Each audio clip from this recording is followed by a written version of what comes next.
పాత బస్తీలో ఎంఐఎం ఆగడాలు సాగనివ్వకుండా అడ్డుకట్ట వేస్తామని బీజేపీ భాగ్యనగర్ జిల్లా నూతన అధ్యక్షుడు నిరంజన్ యాదవ్ అన్నారు.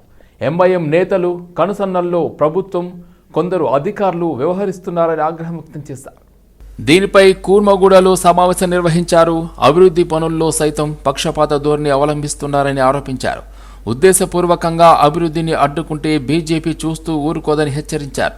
రాబోయే గ్రేటర్ ఎన్నికల్లో పాత బస్తీలు అధిక డివిజన్లలో బీజేపీ జెండా ఎగరవేసేందుకు సమిష్టి కృషి చేస్తామని వెల్లడించారు. ప్రధాని మోదీ చెబుతున్న ప్రభుత్వ పథకాల్లో ప్రజలలోకి మరింతగా తీసుకువెళ్తామని చెప్పారు.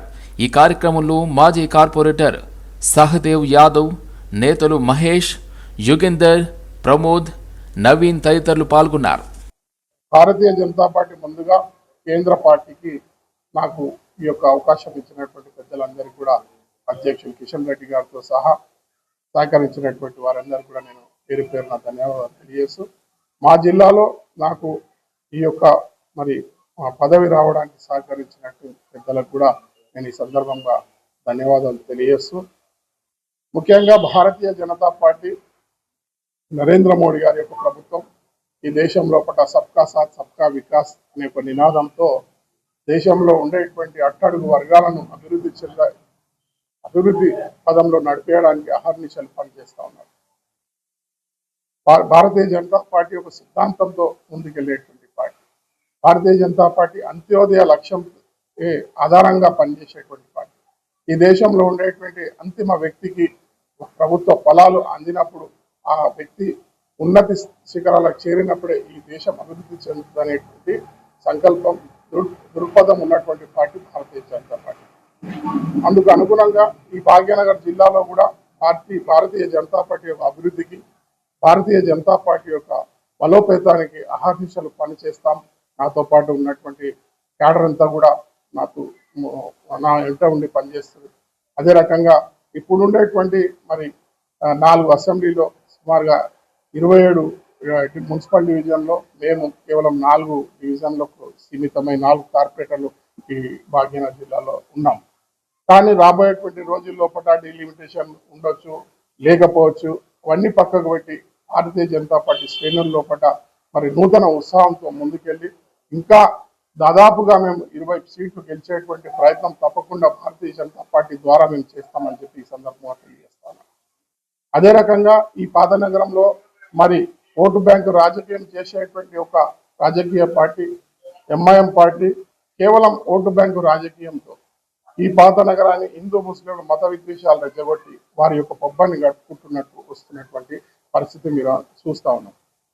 ఈరోజు ముస్లింలు సైతం ఈరోజు భారతీయ జనతా పార్టీ నరేంద్ర మోడీ యొక్క ప్రభుత్వాన్ని, నరేంద్ర మోడీ యొక్క నాయకత్వాన్ని బలపరిచినటువంటి అనేక విషయాలు మనం చూస్తా ఉన్నాం పాత నగరంలో కూడా.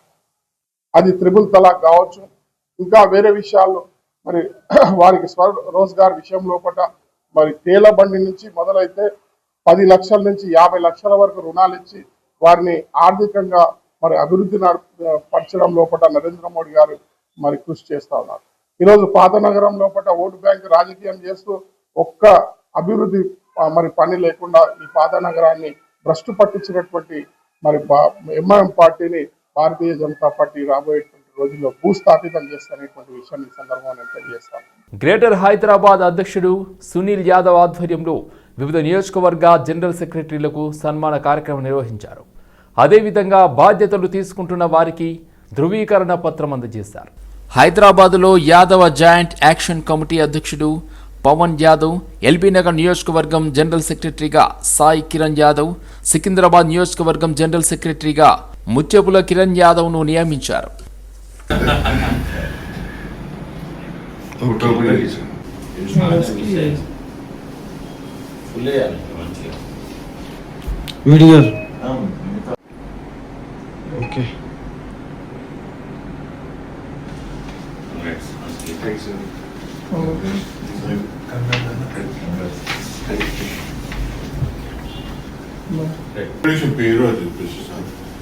అందరికీ నమస్కారం అండి. నా పేరు గురిగే సాయి కిరణ్ యాదవ్. నేను ఉండేది ఎల్బీనగర్ దగ్గర అండి. జై యాదవ్, జై మాధవ్. నమస్తే, నా పేరు ముత్యపల్లి కిరణ్ కుమార్ యాదవ్ అండి. నాన్న పేరు వచ్చి ముత్తిపల్లి షాగర్ బాలరాజ్ యాదవ్ అండి. ఉండే పార్టీ ఉంటాయి సికింద్రాబాద్. జై యాదవ్ జై మాధవ్ అన్న. మెయిన్ ఏంటంటే నా టార్గెట్ ఏంటంటే మన యాదవ్లని అందరినీ కలుపుకుంటూ పోవాలి. ఫస్ట్ మెయిన్ టార్గెట్ నాది.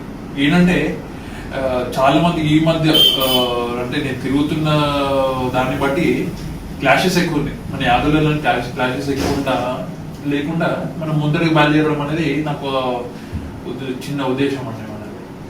అందరు కట్టుగా అందరు ముందరికి పని చేసుకుంటూ బయలుదేరితే ఒక సంఘం అంటూ ఉంటుంది, మనకి ఒక యాటిట్యూడ్ అనేది కూడా ఉంటుంది. కొద్దిగా ఇబ్బంది లేకుండా అందరు కలుపుకుంటూ పోదామని చెప్పి నా ఉద్దేశం. ఉమ్మడి మెదక్ జిల్లాలోని ప్రసిద్ధి శైవ క్షేత్రమైన బొంతపల్లి శ్రీ భద్రకాళి సమేత వీరభద్రస్వామి రథోత్సవం అంగరంగ వైభవంగా నిర్వహించారు. తెల్లవారుజామున వేద పండితుల మంత్రోచ్చారణ మధ్య శ్రీ భద్రకాళి సమేత వీరభద్రస్వామి ఉత్సవ విగ్రహాలను ఆలయ కమిటీ చైర్మన్ మద్ది ప్రతాప్ రెడ్డి, ఈవో శశిధర్ గుప్తా ధర్మకర్తల ఆధ్వర్యంలో రథోత్సవంలో ప్రతిష్ఠించారు. రథోత్సవానికి ముందు వేద పండితులు యజ్ఞ యాగాదులు హోమాలు నిర్వహించారు.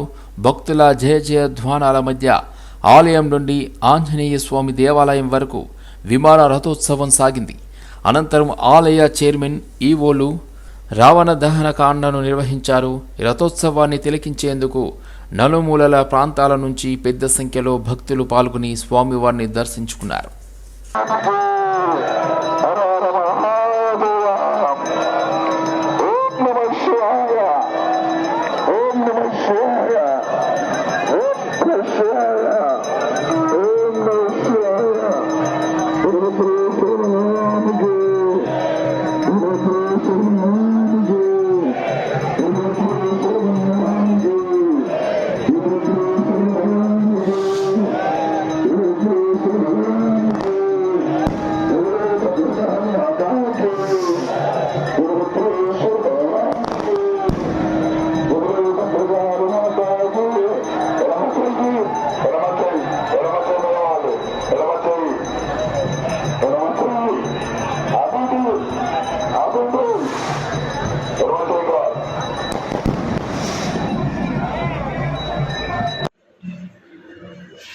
అందరికీ నమస్కారం.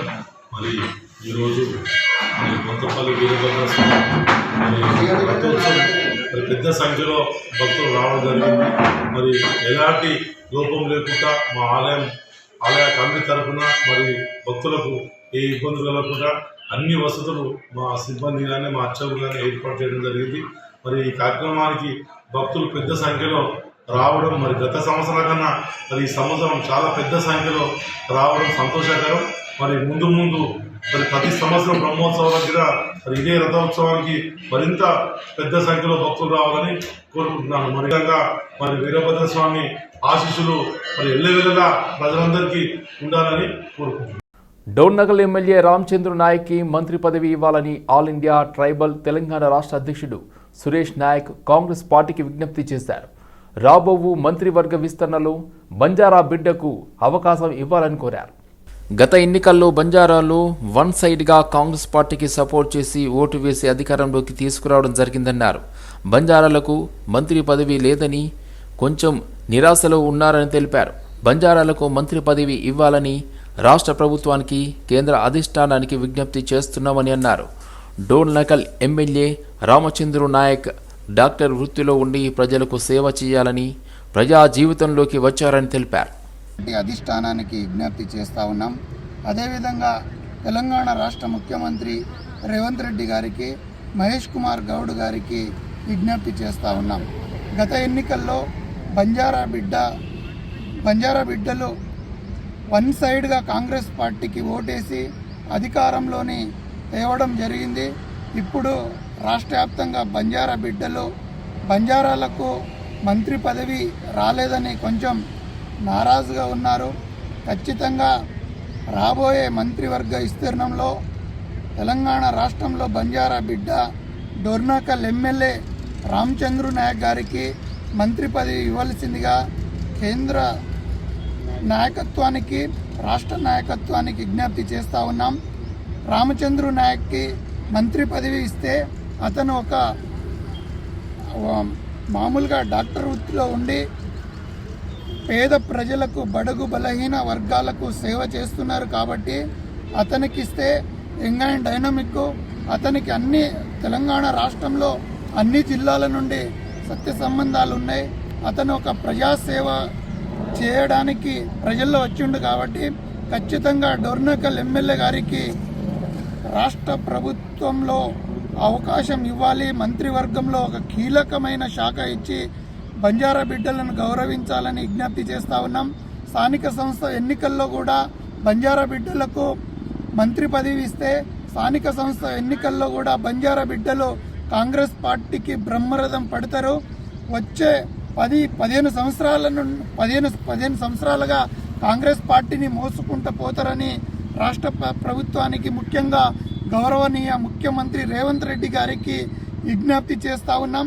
ఎందుకంటే మేము ఒక కాంగ్రెస్ పార్టీ కార్యకర్తలుగా అన్ని రాష్ట్రంలో అన్ని నియోజకవర్గంలో గత ఎన్నికల్లో మేము ప్రచారం చేసి కాంగ్రెస్ పార్టీ అధికారంలో తేవడంలో all India tribal JAC, OU జేఏసీగా అన్ని గిరిజన సంఘాలుగా మేము క్షేత్రస్థాయిలో పర్యటించినాం. కాబట్టి బంజారా బిడ్డలకు మంత్రి పదవి ఇవ్వాలని అన్ని కుల సంఘాలుగా ఇవాళ రాష్ట్ర ప్రభుత్వానికి విజ్ఞప్తి చేస్తూ ఉన్నాం. సంఘ్ శతాబ్ది సంవత్సరం నేపథ్యంలో తెలంగాణలోని సంగారెడ్డి జిల్లా పూర్ణ జిల్లాగా ఆవిర్భవించింది. ప్రతి బస్తీ మండలంలో శాఖ ఏర్పాటుకు ప్రత్యేక ప్రయత్నాలు జరిగాయి. ప్రస్తుతం ఈ జిల్లాలోని 73 మండలాలు, 49 బస్తీలలో క్రియాశీల శాఖలున్నాయి. ప్రతి బస్తీ మండలాన్ని కన్నా నగర, జిల్లా స్థాయిలో కార్యకర్తలు దత్తత తీసుకున్నారు. ప్రతి బస్తీ మండలాల్లో ఒక్కొక్క బృందం ఏర్పాటైంది. మండల స్థాయిలో సాంఘికులు శిక్షణా కార్యకలాపాలకు యోజన జరిగింది.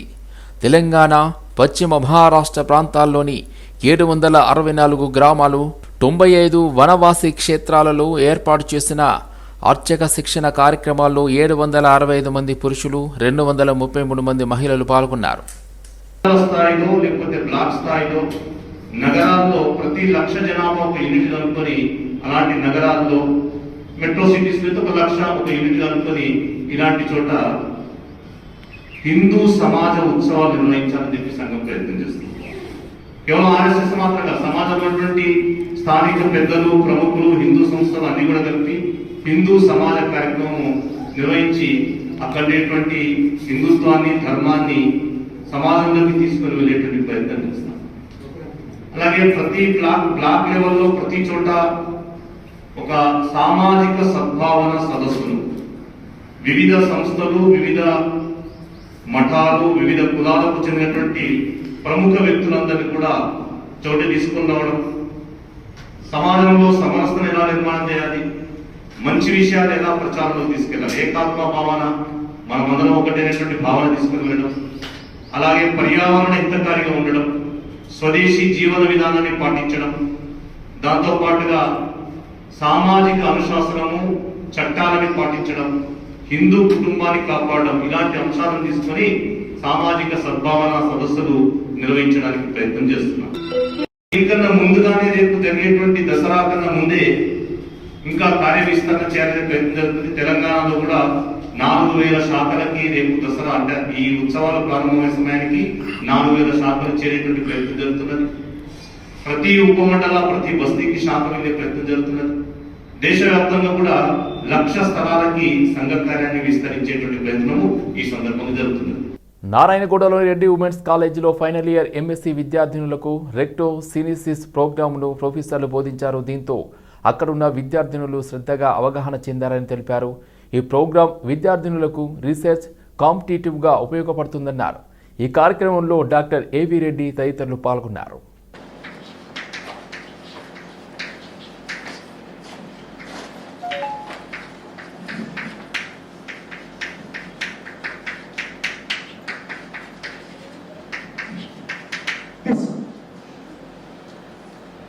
సో ఫస్ట్ ఆఫ్ ఆల్ ఇలా చూసేటప్పటికీ ఏంటంటే hydroxyl group is very simple group, but it is a very lengthy group. NH CO CS3 cut down disconnections ఎక్కడ జాగ్రత్తగా వెళ్ళాలి, ప్రాపర్గా వెళ్ళాలని చెప్తున్నా. Disconnection, the first disconnection I want to do, ఏం చేస్తారో చూసుకోండి. అన్ని ట్రైలర్లో వెళ్ళండి. ఎస్పెనలైడ్ పేరెంట్ మాలిక్యూల్ తీసుకుంటే ఇక్కడ కట్ చేశాను అనుకోండి, Esteroid molecule, can you introduce your OH group?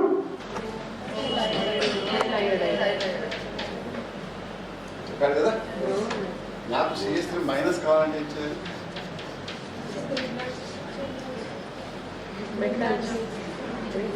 I just want to find out how many people can answer. So you need to use Gignan.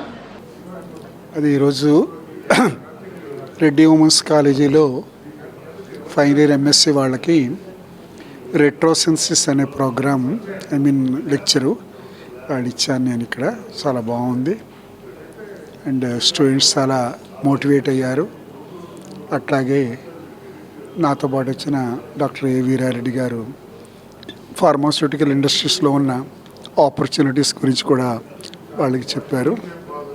కాబట్టి ఈ టాపిక్ ఏంటంటే బేసిక్ ఫండమెంటల్గా ఒక రీసెర్చ్కి వెళ్ళాలనుకున్నా కాంపిటేటివ్ ఎగ్జామ్కి వెళ్ళాలన్నా అందరికీ ఉపయోగపడుతుంది. And I'm extremely happy to associate with this college. Thank you very much.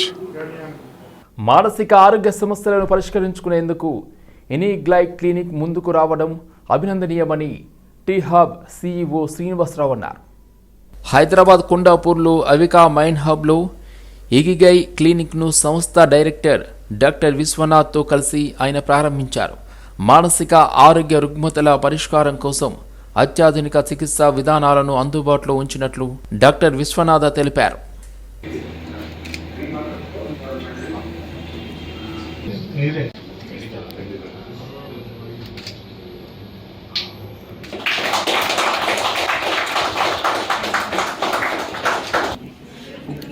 అదే చెప్తున్నారు ఇప్పుడు.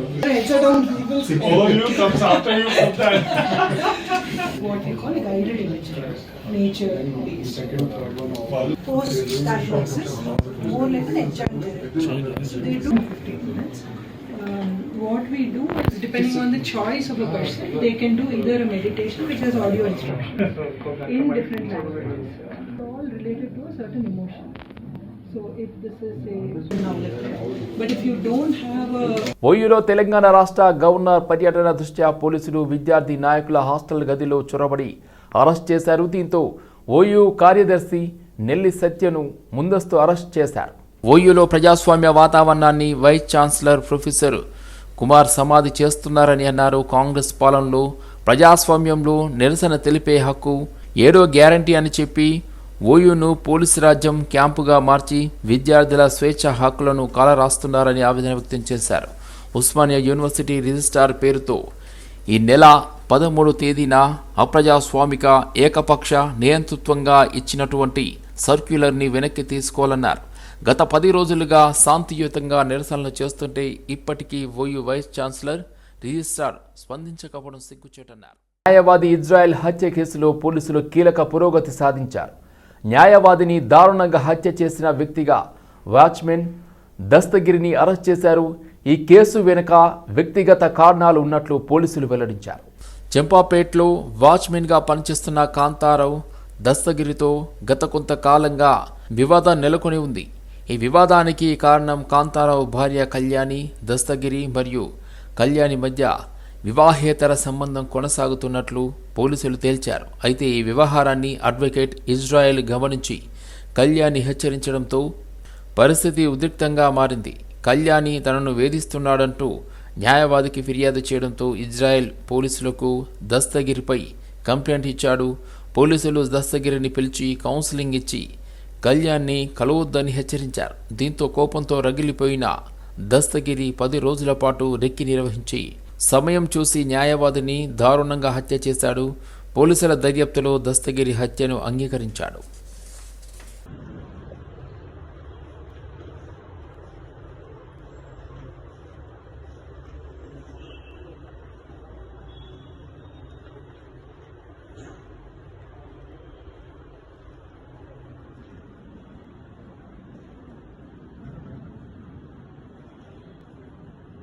హైదరాబాద్ సరూర్ నగర్ పరిధిలో జరిగిన అప్సరా హత్య కేసులో రంగారెడ్డి కోర్టు సంచలన తీర్పునిచ్చింది. పెళ్లి చేసుకుంటానని నమ్మించి అప్సరా అనే యువతిని అత్యంత దారుణంగా హతమార్చిన పూజారి వెంకట సాయి కృష్ణకు జీవిత ఖైదు విధించింది. ఇరువైపులా వాదనలు విన్న రంగారెడ్డి కోర్టు ఈ మేరకు తీర్పును వెల్లడించింది. పూజారి సాయికృష్ణ పనిచేసే ఆలయానికి వచ్చే క్రమంలో అప్సరకు అతడితో ఏర్పడిన పరిచయం ప్రేమగా మారింది. ఆ తర్వాత ఇద్దరు శారీరకంగా దగ్గరయ్యారు. దీంతో తనను పెళ్లి చేసుకోవాలని అప్సర తరచూ సాయికృష్ణపై ఒత్తిడి తీసుకురావడం మొదలుపెట్టింది. అప్పటికే పెళ్ళయి పిల్లలు ఉన్న సాయికృష్ణ ఆమెను ఎలాగైనా వదిలించుకోవాలని నిర్ణయించుకున్నాడు.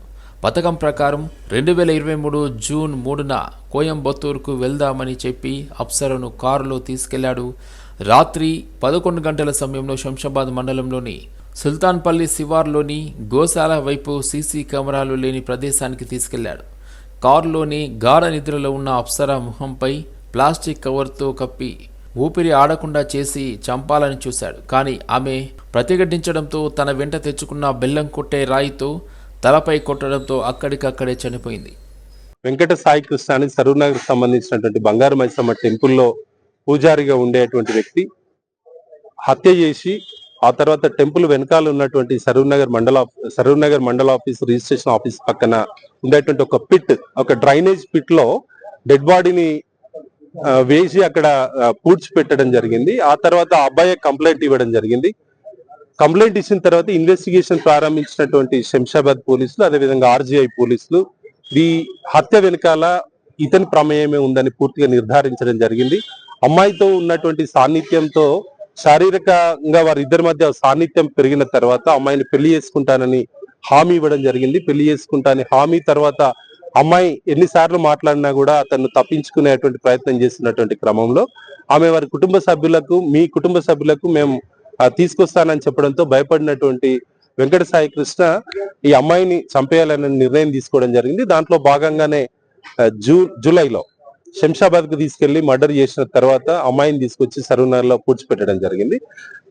ఫిర్యాదును కేసు నమోదు చేసుకున్నటువంటి ఆర్జీఐ పోలీసులు ఆ తర్వాత కేసు శంషాబాద్ పిఎస్ కి ట్రాన్స్ఫర్ కావడం జరిగింది. ఇద్దరు కూడా దీన్ని పూర్తి స్థాయిలో దర్యాప్తు నిర్వహించడం జరిగింది. కోర్టులో దాదాపు 38 మందితో ఛార్జ్షీట్ దాఖలు చేసిండ్రు. మేము ఇవాళ 28 మంది సాక్షులను కోర్టులో ప్రొడ్యూస్ చేయడం జరిగింది. సాక్ష్యాలను పరిశీలించినటువంటి న్యాయస్థానం నిందితుడికి యావజ్జీవ కారాగార శిక్ష, అదేవిధంగా సాక్ష్యాలను తారుమారు చేసినందుకు 7 సంవత్సరాల జైలు శిక్ష విధిస్తూ బాధితురాలి కుటుంబానికి 10 లక్షల రూపాయల నష్టపరిహారం కూడా ఇవ్వాలని తీర్పునివ్వడం జరిగింది. దీంట్లో పోలీసులు ఇన్ టైంలో ప్రాపర్ గా వారు ఇన్వెస్టిగేషన్ చేయడం జరిగింది. బాధితురాలు కుటుంబానికి న్యాయం జరిగే విధంగా ఇవాళ తీర్పు వచ్చిందని పబ్లిక్ ప్రాసిక్యూటర్ గా అభిప్రాయపడుతున్నాం.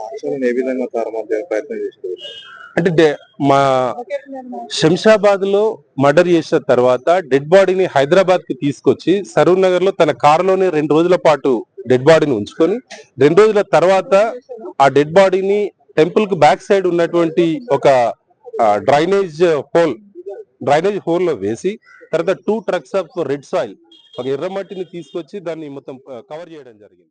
హైదరాబాద్లోని మాస్టర్ ట్యాంక్ పరిధి సెట్విన్ కోచింగ్ సెంటర్ ఎదురుగా ఉన్న అపార్ట్మెంట్లో చోరీ చోటు చేసుకుంది. అపార్ట్మెంట్లో 3వ అంతస్తులో 2 ల్యాప్టాప్లు 2 మొబైల్ ఫోన్లు దొంగతనం జరిగింది. తెల్లవారుజామున ఇంట్లో పడుకున్న సమయంలో గుర్తు తెలియని వ్యక్తి ఎలక్ట్రానిక్ వస్తువులను ఎత్తుకెళ్లిపోయాడు. వాటి విలువ సుమారు 1,50,000కు పైగా ఉంటుందని బాధితులు వెల్లడించారు. దీంతో బాధితులు స్థానిక పోలీస్ స్టేషన్లో ఫిర్యాదు చేశారు. సీసీ ఫుటేజ్ను పోలీసులకు బాధితులు అప్పగించారు. ఘటనపై పోలీసులు స్పందించి కేసు నమోదు చేసి దర్యాప్తు చేపట్టారు.